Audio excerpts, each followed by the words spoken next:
This is the product of perpetration of the idea that some people are not worthy of justice, and that those people are overwhelmingly young and black and male, and that the best place for them is prison, and if not prison, then what Michelle Alexander describes as the kind of invisible cage of post-felony conviction life.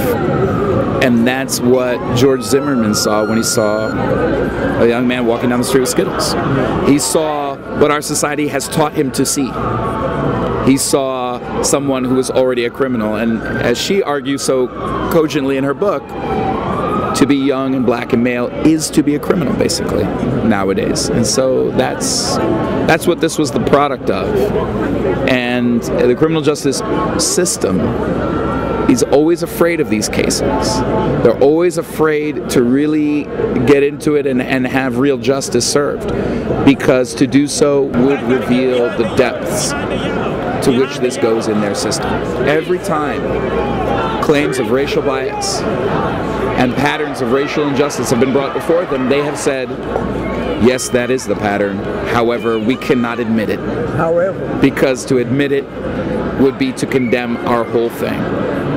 And I think what's happening is that condemnation, that sense of the whole thing being rotten, is becoming more and more clear in the minds of millions and millions of people. That's what the era of mass incarceration really means. You have a mass of people involved in this thing. And the more people you involve in it, the more people begin to figure it out. And so that's the flip side of mass incarceration. Now a whole mass of people have a reason to think it through critically, to come to understand it, and now what we're seeing, to fight it, to get into the streets and challenge it. And I think that's why we saw such an outpouring here in the streets today, an unbelievable outpouring.